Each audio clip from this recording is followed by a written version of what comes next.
గారు ఏదో కష్టపడి ఈ విధంగానైనా 2 అంతస్తులు వేసుకోవాలని 2 స్లాబ్లు వేసుకోవాలని పిల్లలు ఎదుగుతూ ఉన్నారు. చిన్నపిల్లలుగా ఉన్నప్పుడే చేసుకుంటే బాగుంటుంది, మళ్ళా వారు ఎదిగిన తర్వాత వారి కార్యక్రమాలు ఉంటుంది కదా అని ఎంతో ఆశతో ఈ యొక్క ఇల్లు కట్టుకోవడానికి ముందుకు వెళ్తుండగా వారు చక్కటి సాక్ష్యం పంచుకొని ఉన్నారు. నిజంగానే ఇద్దరు కూడా చాలా కష్టజీవి, కష్టపడే వారిని ఏ రోజు కూడా దేవుడు విడిచిపెట్టేవారు కాదు. కష్టాన్ని ఆశీర్వదించే దేవుడు అని చెప్పడానికి సందేహం లేదు. ఇక్కడ చేతిలో ఉన్న కొద్ది డబ్బుతో ప్రార్థనాపూర్వంగా వారి యొక్క ఇల్లు కట్టడానికి ముందుకెళ్తుండగా గొప్పగా మనం ప్రార్థించవలసిన వారమైనామని చేస్తూ ఉన్నాం. ఇంకా కూడా దేవుని సన్నిధిలో ఇల్లు పూర్తి అయ్యి ఇక్కడ ప్రతిష్ట అయ్యే వరకు కూడా ఇల్లు కొరకు మెడల కొరకు మనం ప్రార్థించాలని వాళ్ళ కొరకు చేస్తూ ఉన్నాను. హల్లెలూయా, హల్లెలూయా. నమ్మదగిన వారు ఆశీర్వాదాలు శక్తివంతుడు అని చెప్పడానికి సందేహం లేదు. మధ్యాహ్న సమయం ముందు కొన్ని నిమిషాలు చూసుకుందాం. చూడండి, ఫిలిప్పీలకు రాసిన పత్రిక 4వ అధ్యాయం 19వ వచనం చూద్దాం. ఫిలిప్పీలకు రాసిన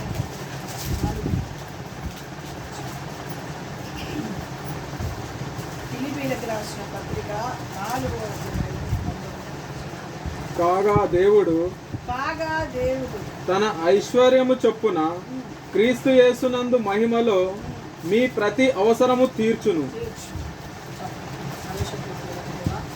పరిశుద్ధమైన తండ్రి, మీ ఘనమైన ఈ సమయంలో చదవబడిన లేఖన బైబిల్లో నుంచి సూటిగా తెలుసగా వాక్యం మీదినైనా మీ వారు మీరు మాట్లాడితేనే మా బ్రతుకులో విధాలు జరుగుతుంది. మీరే మాట్లాడి మహిమ తెచ్చుకోండి. మీకే స్తోత్రాలు చెల్లిస్తూ వాక్యం వెళ్ళలేచుండగా ప్రతి హృదయాలు తెరవబడినట్లుగా ప్రతి మాట మంచి నేల మీద పడిన విత్తనంగా మార్చబడినట్లుగా ఉపదయించండి, ఆశీర్వదించండి. మేము మీ చేతిలోకి సమర్పణ చేస్తాం. యేసు నామమున వేడుకుంటున్నాము. ఆమేన్ చెప్తామా? ఆమేన్. అపొస్తలుడైన పౌలు గారు ఫిలిప్పీ సంఘంతో మాట్లాడుతూ చెప్తున్న మాట, కాగా క్రీస్తు యేసు మహిమలో మీ ప్రతి అవసరములు తీర్చును. క్రీస్తు యేసు మహిమలో మన దేవుని చేతిలో ఐశ్వర్యం ఉంది. మన దేవుని చేతులు ఏమాత్రం కూడా కొరచయ్యేది కాదు. మనం తలపెట్టే ఏ కార్యములోనైనా దేవుడు తన ఐశ్వర్యం ఇచ్చి కార్యాలు చేయగల సమర్థుడు, శక్తివంతులైన దేవుడు.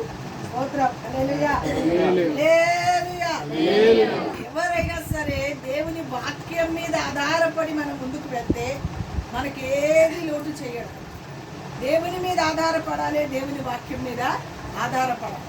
విశ్వాసముతో దేవుడు మన చేతిలో ఏది ఇచ్చాడో వాటిని దేవుని చేతికి అప్పచెప్పి ప్రార్థనాపూర్వంగా మనం ముందుకు వెళ్ళినప్పుడు ఏ రోజు కూడా మనకు కొరత చేయడు. కట్టబడి మిగిలిపోయే ఆశీర్వాదాలు దేవుడు అనుగ్రహించును గాక. కాగా క్రీస్తు యేసు తన మహిమలో తన ఐశ్వర్యం చొప్పున సమస్త దేవుని బిడ్డలారా తన ఐశ్వర్యాన్ని ఇచ్చి మనల్ని ఆశీర్వదించడానికి సమర్థుడు, శక్తివంతుడైన దేవుడు. కాబట్టి దేవుని మీద ఆధారపడుతూ దేవుని సన్నిధిలో కనిపెడుతూ ప్రభు సన్నిధిలో మనము ప్రార్థనాపూర్వంగా మొదలుపెడుతున్న ఏ కార్యమైనా దేవుడు మనల్ని విడిచిపెట్టేవాడు కాదు అనే సత్యాన్ని గుర్తెరిగి సాగిపోవాలని ప్రభుపేట మనవి చేస్తూ ఉన్నాను. అందుకే చూడండి, దేవుడు తన ఐశ్వర్యములో నుంచి తన మహిమలో ఆయన ఐశ్వర్యం మనకి ఇవ్వాలంటే మనం ఏం చేయాలో ఒక్క 2 మాటలు చెప్పి ముగించేస్తాం.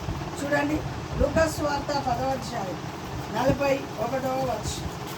లూకాసు వార్త 10వ అధ్యాయం 41వ వచనం. అందుకు ప్రభు, మార్తా మార్తా, నీవు అనేకమైన పనులను గూర్చి విచారము కలిగి తొందరపడుచున్నావు కానీ అవసరమైనది ఒక్కటే. ఆయన మహిమలో నుంచి ఆయన ఐశ్వర్యం మనకి ఇవ్వాలంటే మనం పనులు పెట్టుకున్నామని తొందరపడి ఎత్తే కాదు, దేవుని పాదాల దగ్గర కూర్చుండే వ్యక్తులుగా మార్చబడను కాక కదా. పనులు పెట్టుకొని పనుల మీద ఆధారపడితే కార్యాలు జరుగుతుందా? పనులు పెట్టుకొని మోకాల మీదకి రావాలి. స్తోత్రం, హల్లెలూయా, హల్లెలూయా. చాలా మంది చేసే పనులు ఏంటంటే, నాకు ఆ పనులు ఉన్నాయి, ఈ పనులు ఉన్నాయని మందిరాలు మానేస్తారు, ఆరాధనలు మానేస్తారు. ఇల్లు మొదలు పెట్టినప్పటి మందిరాలు బంధు, పెళ్లి మొదలు పెట్టినప్పటి మందిరాలు బంధు. అమ్మా, పెళ్లి కంటే కదా, పెళ్లి గొప్ప దేవుడు గొప్ప. ఆ కార్యం ఎవరు చేయాలి కదా? ఇల్లు కడితే ఇంకంతే, ఆ ఇల్లు మీదనే పడుతుంది. అందుకే ఆ మార్తమ్మతో ఎవరు చెప్తున్నాడు? దేవుడే చెప్తున్నాడు, స్వయాన దేవుడే చెప్తున్నాడు. అయ్యా అమ్మా, ఈ పనులన్నీ పెట్టుకొని నువ్వు తొందరపడుతున్నావు, కానీ అవసరమైనది ఒక్కటే అమ్మా. ఆ అవసరమైనది నీ బ్రతుకులో నువ్వు తలపెట్టిన పనులు జరగాలంటే అవసరమైన పని ఒకటి ఉంది. చెప్పబడ్డం గట్టిగా. ఆ పని ఏంటో తెలుసా? మరేమో చేస్తున్నా పని. చదువునాను. మరియా ఉత్తమమైన దానిని ఏర్పరచుకొనేను. మరియమ్మ ఉత్తమమైన వాటిని ఏర్పరచుకొనేను. అది ఆమె యొద్ద నుండి తీసివేయబడదని ఆమెతో చెప్పాను. చూడండి, పనులు పెట్టుకుంటే మందిరాలు మానడం, పనులు పెట్టుకుంటే దేవుని కార్యాలు మానడం, పనులు పెట్టుకుంటే ప్రార్థనలు మానడం, అమ్మా పనులు పెట్టుకుంటే దేవుని సన్నిధి మానడం, ఇవన్నీ పిచ్చి తలంపు తప్ప. మనం కష్టపడితేనే ఈ పని జరుగుతుందని అనుకొని మందిరాలు ఆరాధనలు అన్నీ మానేసి కూర్చుంటాం కదండి. కానీ అక్కడ యేసు ప్రభు చెప్పే మాట ఏంటంటే, మీరు అనేకమైన పనులు పెట్టుకొని తొందరపడుచున్నారు, కానీ అవసరమైనది ఒక్కటే. నువ్వు తలపెట్టే పనిలో జయం కావాలంటే, నువ్వు తలపెట్టే పనిలో అద్భుతాలు జరగాలంటే, అవసరాలు క్రీస్తు మహిమలో మీ అవసరాలు తీర్చబడాలంటే దేవుని పాదాల దగ్గర, చెప్పండి, దేవుని పాదాల దగ్గర. మరేమో ఎక్కడ కూర్చోడానికి ఇష్టపడిందండి? దేవుని పాదాల దగ్గర కూర్చోడానికి. అమ్మా, ఎక్కడ కూర్చోడానికి ఇష్టపడిందండి? దేవుని పాదాల దగ్గర కూర్చోడానికి ఇష్టపడి. దేవుని పిల్లలమైన మన జీవితాలలో మనం ఎప్పుడు దేవుని పాదాల దగ్గర కూర్చోడానికి ఇష్టపడతామో, అసలు అనుకోకుండా ఎవరో ఎప్పుడో తీసుకున్న డబ్బులన్నీ తీసుకొచ్చి ఇచ్చేస్తాం. చెప్పండి, నువ్వు తిరిగి తిరిగి నీ కాలు అరగాలి, నీ చెప్పులు అరగాలి, ఇవ్వరు వాళ్ళు. అదే దేవుడి పాదాల దగ్గర కూర్చున్నావు అనుకో, ఏమిటయ్యా ఎందుకు కడుతున్నావా, ఎప్పుడో ఇచ్చావు కదా డబ్బులు, ఇదిగో అని చెప్పి తెచ్చిచ్చేస్తాం. స్తోత్రం, హల్లెలూయా. చూడండి, మీరు అలా చేసి చూడండి. ఇల్లు మొదలు పెడుతున్నారు, అలా చేసి చూడండి. దేవుని సన్నిధిలో మోగరించి, దేవుని మీద ఆధారపడి ఉన్న డబ్బులే దేవుని పాదాల దగ్గర పెట్టి, ప్రభు ఇదే ఉంది మా దగ్గర, ఏం చేస్తుంటాను మేము అనుకున్నట్టుగా చక్కగా ఇల్లు కట్టి మా చేతికి నువ్వు, మనం కాదు ఆయనకి ఇవ్వాలి. ఆయన మీద ఆధారపడితే ఆయన నువ్వు అనుకునే దానికంటే, ఊహించిన దానికంటే అధికమైన శ్రేష్టమైన ఇల్లు కట్టించి మీ చేతిలో అప్పచెప్తాం. ఆయనకు అప్పచెప్పాలి. మనం నెత్తి మీద పెట్టుకొని మూట నెత్తి మీద, అమ్మ ఎవరో మూట నెత్తి మీద పెట్టుకుని కూర్చుందంటే మనం లేనిపోయి మూటలన్నీ నెత్తి మీదే చెప్పండి. లేనిపోయిన మూటలన్నీ నడవడానికి అయితే ఫస్ట్ ఉంటారు. మూటలన్నీ నెత్తి మీద పెట్టుకొని కూర్చుంటారు. ఏం కాలేదమ్మా, ఎక్కడమ్మా డబ్బులు తక్కువైందమ్మా, ఎందుకు ఎక్కడ అసలు మనం తలపెట్టిన 2 అనుకున్న 3 ఎపిసోడ్ లేదు. అర్థమైందా? దేవుని యొక్క మహిమలో ప్రతి అవసరములు తీర్చబడుతుంది. ఆయన ఐశ్వర్యం చెప్పున, ఆయన ఐశ్వర్యవంతుడు. మన దేవుడు ఎవరండి? మన దేవుడు ఐశ్వర్యవంతుడు. మన దేవుడి దగ్గర ఉన్న ధనం మన భూలోకములను ఎవరి దగ్గర వాళ్ళకి ఉండదు. అర్థమవుతుందా? భూమి మీద ఉన్న రాజులు, అధిపతులు, దేవుడి బిడ్డలారా, ఉన్నతమైన ప్రభుత్వం ఎక్కడ ఉండదు మన దేవుడి దగ్గర ఉన్న డబ్బులు. ఎప్పుడు ఏది కావాలంటే అది ఇస్తారా? చేస్తారంటారా? స్తోత్రం, హల్లెలూయా, హల్లెలూయా. ఆయన మీద మనం ఆధారపడితే ఆయన మనకు కావలసిన ఐశ్వర్యాన్ని ఇచ్చి, అనుకున్న దానికంటే, ఊహించిన దానికంటే అధికమైన 2 అనుకుంటున్న 3 ఎపిస్తాడు దేవుడు. స్తోత్రం, హల్లెలూయా. అమ్మే సాగిపోండి, దేవుడు తప్ప కార్యాలు జరిగిస్తాడు. ఎవరెవరు ఎక్కడెక్కడ ఆపేశారో వాళ్ళందరూ తీసుకొచ్చి, కానీ ఎక్కడ కూర్చోవాలి మనము? ఈ భారాలన్నీ పెట్టుకొని నెట్టి మీద పెట్టుకొని కూర్చోవద్దు. ఈ భారం పెట్టుకొని దేవుని పాదాల దగ్గర కూర్చోవాలి. అప్పుడు దేవుని సహాయము, అప్పుడు చేయడానికి దేవుడు సహాయము చేస్తాం. తప్పక ఇదిగో ఈ కార్యం నువ్వు చేస్తావు నాయనని ప్రభు పాదాల దగ్గర కూర్చోవడానికి ఇష్టపడితే ఖచ్చితంగా దేవుడు అద్భుతమైన కార్యాలు జరిగిస్తాడు. అందుకే దేవాది దేవుడే మార్త, అమ్మ తల్లి నువ్వు విస్తారమైన పనులు పెట్టుకొని తొందరపరచున్నావు, కానీ అవసరమైనది అది ఆమె ఎంత నుంచి తీసి వేయబడదు. ఏ రోజు తీసివేయబడని ఆశీర్వాదం పొందడానికి ప్రభు పాదాల దగ్గర మనం కూర్చుందురు కాక. మనం ఇష్టానుసారంగా మన ఆలోచన ప్రకారంగా మన దేవుని బిడ్డల తలంపు ప్రకారంగా మనం వెళ్తే మాత్రం కార్యాలు జరగవు. మరియ వల్లే దేవుని పాదాల దగ్గర మనం కూర్చోవడానికి ఇష్టపడితే అది ఆమె దగ్గర నుంచి తీసివేయదన్నట్టుగానే మన దగ్గర నుంచి కూడా అది తీసివేయబడకుండా ఆయన మహిమలో నుంచి ప్రతి ఐశ్వర్యము ఆశీర్వాదం దేవుడు మనకిచ్చి ఊహించిన దానికంటే అధికమైన రీతిలో ఇల్లు దేవుడు కట్టించడు గాక. పేతురు రాసిన మొదటి పత్రిక 1వ అధ్యాయం 6వ వచనం. పేతురు రాసిన మొదటి పత్రిక 1వ అధ్యాయం 6వ వచనం.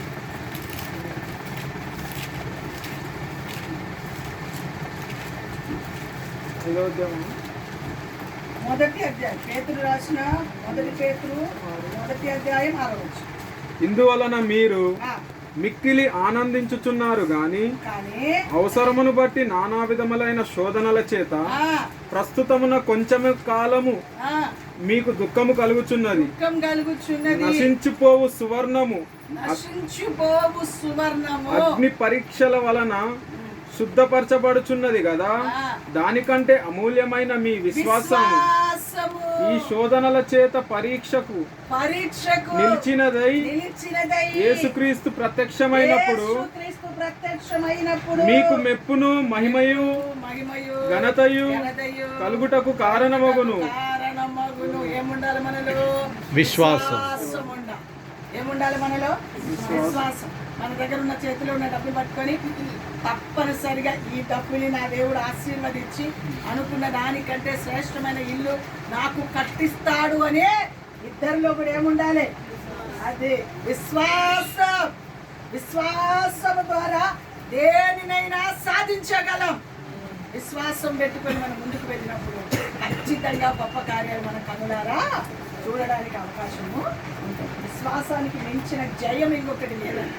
విశ్వాసం ఉంచితే ఖచ్చితంగా నమ్ముట నీ వల్ల అయితే నమ్మువానికి సమస్తం సాధ్యమన్నాడు. మనం నమ్మితే చాలు నా దేవుడు నా పక్షంలో కార్యాలు చేస్తాడు. ఈ పని తలపెడుతున్నాను, ఈ పని పూనుకుంటున్నాము, ఈ పని ప్రారంభించువాడు ఆయనే, ముగించువాడు ఆయనే అనే నమ్మకంతో విశ్వాసంతో అడుగు ముందుకేసినప్పుడు ఖచ్చితంగా విశ్వాసానికి తగిన ప్రతిఫలం మన దేవుడు ఇస్తాడు.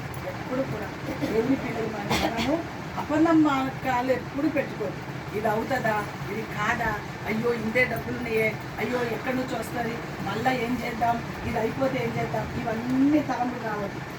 విశ్వాసంతో మనం అడుగు ముందుకేసినప్పుడు మన విశ్వాసానికి తగిన ప్రతిఫలం దేవుడు తప్పక ఆనాటి భక్తులు విశ్వాసం ద్వారానే అనేకమైన వీర కార్యాలు చూశారు. వీర కార్యాలు విశ్వాసం ద్వారా గొప్ప కార్యాలు వారు కన్నారా చూశారు.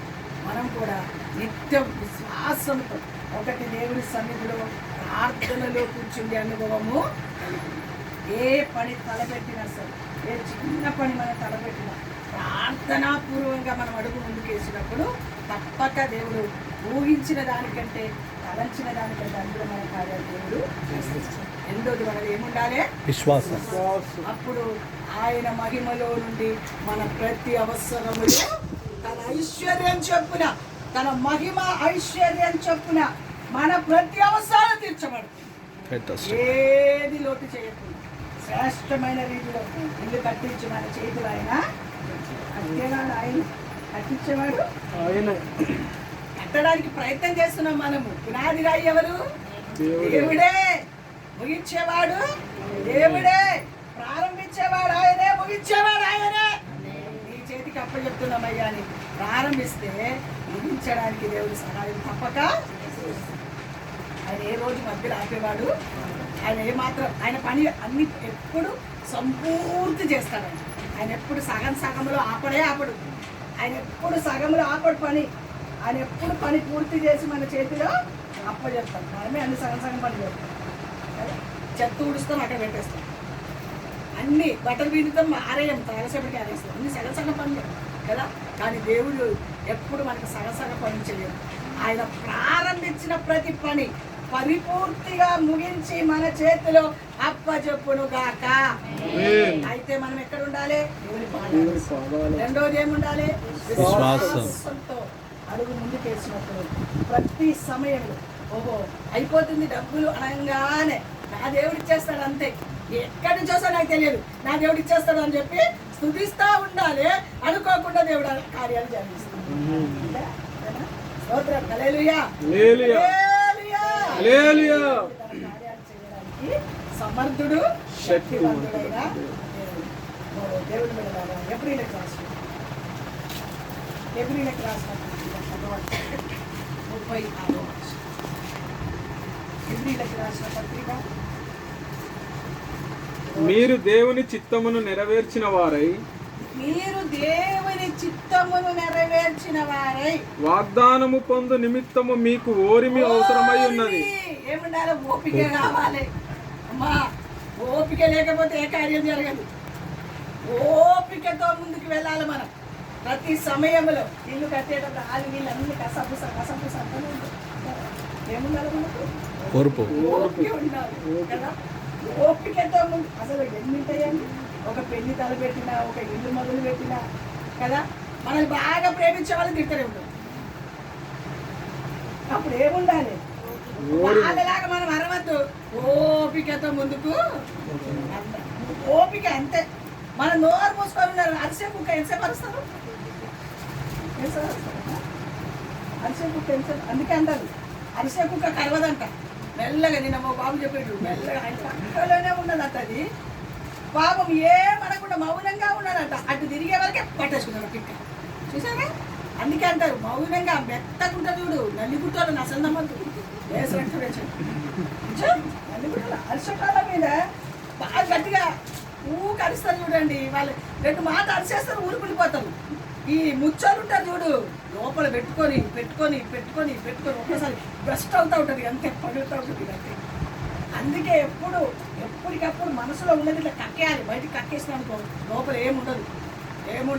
కొంత బాధపడతా ఉంటారు కొంతమంది. ఒక్కొక్కసారి అందుకే ఏం బాధపడే అవసరం లేదు. మనం మౌనంగా ఉండాలి. ఓపికతో ముగించే వరకు ఏ పని అయినా ప్రతి చిన్నదానికి కొంతమంది గుంగుతారు, సరుగుతారు, ఆయాసపడతారు, తిరుగుతూనే ఉంటారు. అది మనుషుల నైజం అండి. అది అంతే. ఆ మానవుల నైజం అంతే. అలా నన్ను అడిగితే నేను అంటాను, తిట్టే వాళ్ళు ఉంటారు కొంతమంది. వాళ్ళని తిట్టడానికే పుట్టించాడు దేవుడు అని చెప్తాను నేను. ఆ నోరు తిట్టే నోరే కాబట్టి తిట్టనే ఉంటారు వాళ్ళు. ఇంకా వాళ్ళు పుట్టికతో వచ్చింది పుడికెళ్ళి పెట్టేదాకా సమాధి పెట్టేదాకా పోదు. మార్చుకోవచ్చు కదా. మనం మారాలి, వాళ్ళు మారరు. అస్సలు మారరండి వాళ్ళు. మీరు చూస్తున్నా కదా, నాకు చాలా అనుభవాలు ఇలాంటి వాళ్ళతో. వేసరక్తమే చేయదు. తిట్టనే ఉంటారు. ములిగే వాళ్ళు ములుగుతూనే ఉంటారు, సనిగేవారు సనిగుతూనే ఉంటారు. వాళ్ళ దారికి వాళ్ళని వదిలేయాలి. మనం మౌనంగా ఉండిపోవాలి. అలాంటి చూసి ఏం చేయాలంటే ఇలా బ్రతికింతే అని చెప్పేసి మౌనంగా ఉండిపోతే ఆ ఓరిమిని బట్టి దేవుడు దిగి వచ్చి కార్యాలు చేస్తాడు. వచ్చుకోవాలి. ఎప్పటి వరకు వచ్చుకోవాలంటే చచ్చే వరకు. అది చచ్చే వరకు తిరుగుతూనే ఉంటారు. మరి చచ్చే వరకు వచ్చుకోవాలి. ఈ రెండే రెండు ఉంది మనకు ఆలోచనలు.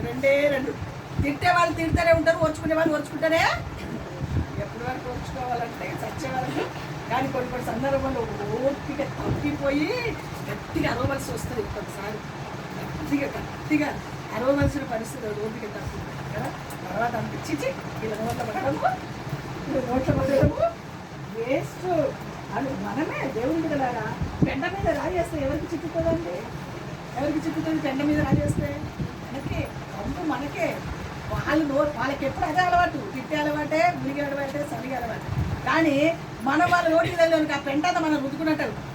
అందుకే మనం పెండ కాదు, మన పరిశుద్ధుల్లో వేసి రక్తమే జయం మనం పరిశుద్ధులం కనుక మన నోరు జాగ్రత్తగా పెట్టుకోవాలి. అందుకే అన్నాడు అక్కడ, నోరు మీ అవసరం, ఓర్పు చాలా అవసరం. ఒక్క మాట చెప్పన, ఓర్పు మనకు ఉన్నదనుకో రాజ్యాలనైనా జయించగల శక్తిని ఇస్తుంది. ఆ ఓర్పులోనే ఎంతటినైనా జయించగల శక్తి దేవుడు మనకు ఇస్తాడండి. ఓర్చుకోవాలి. మొట్టమొదటిగా ఆయన మహిమ ఐశ్వర్యంలో ఇచ్చి మన ప్రతి అవసరాలు తీర్చబడాలంటే నంబర్ 1 ఎక్కడ కూర్చోవాలి? దేవుని పాదాలు. ఎక్కడ కూర్చోవాలి? విశ్వాసము కలిగి ఆగిపోతూనే ఉండాలి అంతే. దేవుడిస్తాడు, నేను కట్టేస్తాను. దేవుడిస్తాడు, కట్టేస్తాను. దేవుడిస్తాడు, కట్టేస్తాను. దేవుడిస్తాడు, నేను కొంటా. ఏదన్నా ఇల్లు లేని వాళ్ళు కొనాలని ఆశపడుతున్నాడు అనుకో, దేవుడిస్తాడు, నేను కొంటాను నమ్మాలి అంతే. నమ్ము అంతే. నమ్ముత కార్యాలు చూస్తాం ఖచ్చితంగా. ఈ సంవత్సరం పోక ముందే చూస్తాం. స్తోత్రం, హల్లెలూయా. ఖచ్చితంగా దేవుడు గొప్ప కార్యాలు చేస్తాడు. వాక్యాన్ని దేవుని నమ్మకపోతే ఎవరిని నమ్మతామమ్మా? మనము సృష్టికర్త అయిన ఆ దేవుని వాక్యాన్ని దేవుని నమ్మకపోతే ఎవరిని నమ్ముతాం? మనం మోసం చేసే మనుషులు నమ్ముతామా? చెప్పు, మోసం చేసే మనుషులు నమ్ముతామా? 50,000 ఇచ్చేస్తామని తిరిగి ఇవ్వరు. ఆ మోసపోయినట్టే కదా. మరి మన దేవుడు సత్యవంతుడు కదా, నీ దగ్గర ఏది కోరడు ఆయన నీకు ఇస్తా అంటున్నాడు. స్తోత్రం, హల్లెలూయా. వీళ్ళ చేతిలో పెట్టి మోసపోతాం, మధ్యలో ఉండి మోసపోతాం. కానీ మన దేవుడు మోసపోయేవాడు. అందుకే అంటారు, మనుషులని నమ్మి ఎన్నాళ్ళు కదండి. ఎంత భయంకరమైన నిజంగా పాట ఎవరు పాడారేమో కానీ మంచి పాట, చాలా మంచి పాట కట్టారు. మనుషులని నమ్మి ఎన్నాళ్ళు మోసపోతావు. దేవుని నమ్ముకుంటే నీకు ఆశీర్వాదం ఐశ్వర్యము దొరుకుతుందని అంటారు. అందుకే మనం అందరూ నమ్ముకోవాల్సింది దేవుని మాత్రమే నమ్మాలి.